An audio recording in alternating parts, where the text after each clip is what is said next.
С начала года в Кыргызстане произошло беспрецедентное подорожание продуктов питания. На мясо, масло, сахар и другие товары первой необходимости цены выросли от 10 до 70%. Рост цен на социально значимые товары и ГСМ произошел не за один месяц, а в течение года. Об этом сегодня на пресс-конференции сказал директор Госагентства антимонопольного регулирования Шухрат Сабиров. Он отметил, что согласно закону о внутренней торговле и постановлению правительства утвержден порядок проведения мониторинга и регулирования цен на социально значимые товары. Наш государственный антимонопольный орган, мы устанавливали максимальные розничные цены на 11 видов продуктов питания и проводили ежедневный мониторинг, контроль за именно установленными ценами совместно с органами финансовой полиции, с налоговой службой. Мы эту работу по контролю проводили.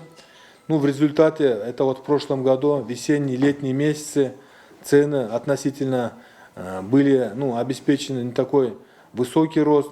По некоторым позициям мы достигли, что было именно достигнуто, чтобы цены упали до прежнего уровня.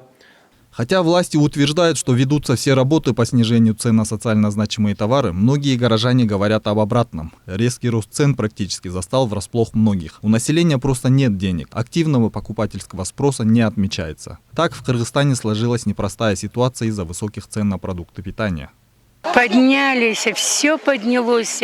Масло растительное, куда подняли? Вообще, мы пенсия 5000, все поднялось, мы ничего купить не можем. Сахар 60 сомов, а был 40 с чем-то килограмм. 60 сом, масло растительное 150, 135, 140 бутылка масла, а был дешевле. Мисалы келсең азыр 5 мың менен келсең дагы бир нормальный продукт алып кете албайсың. Доллар көбөйтү деп эле, көтөрүлдү деп эле мына мисалы. Продукттарды кымбаттатып атат. А биздин зарплаталар болсо баягыдай эле эч өзгөрүү жок. А буда эмне болот эми? Кандай жашоо болот? Мен алган айлыгыма туура келбей атат.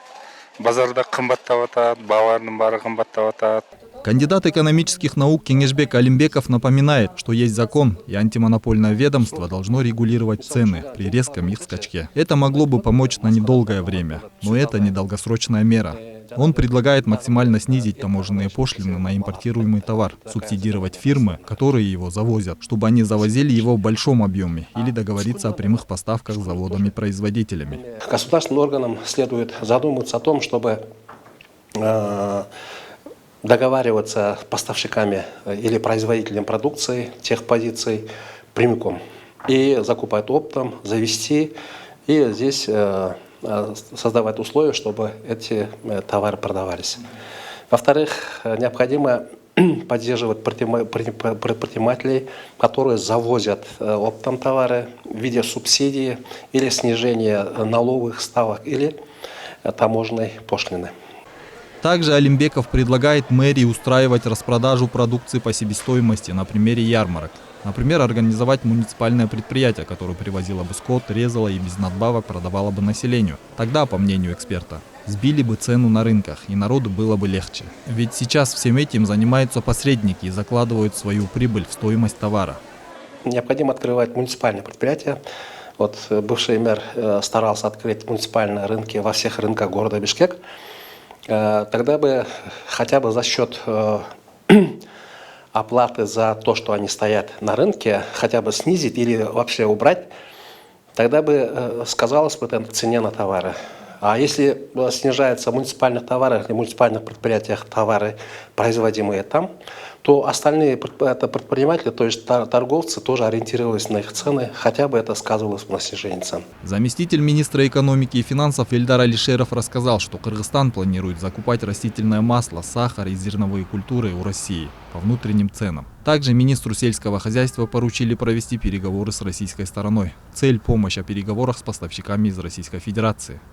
Государственного игрока в лице фонд Госматрезервов. То есть дано сегодня поручение министру сельского хозяйства провести переговоры с российскими производителями, то есть с правительством, чтобы помогли нам с их производителями поставить по той цене, по которой они поставляют на внутренний рынок. Вы знаете, да, в Российской Федерации они заморозили цены для поставок на внутренний рынок их производителей, чтобы по этой цене нам какой-то объем. Между тем, по мнению независимых экономистов, власти с помощью указанных выше мер могут лишь временно заморозить цены на продукты питания, но вернуть их на прежний уровень уже не получится. Ведь более 70% всей потребительской продукции поставляется из-за рубежа. Азамат Кинджешев, Алтынбек Саакиев, Нью ТВ.